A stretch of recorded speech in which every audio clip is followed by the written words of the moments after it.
I'm Eric Polley at ericpolley.com, and today we have 80 seconds to change the pitch of an audio clip in Audacity. Let's jump right into Audacity. We have a little audio clip here. Let's give it a play. I call an adjustment.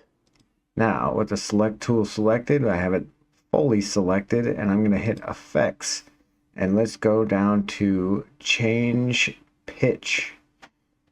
Now you can change it with this bar here, or you can just type in the percentage that you would like it to change. I'm just going to go ahead and change it to 15%. You can preview it here, or if you're ready to apply it, it will apply it permanently to your audio. Now we can hit play. That's what I call an adjustment. And there, you have changed the pitch of your audio. I have been Eric Polley. You have been you. Keep doing that, and I will see you on the next one.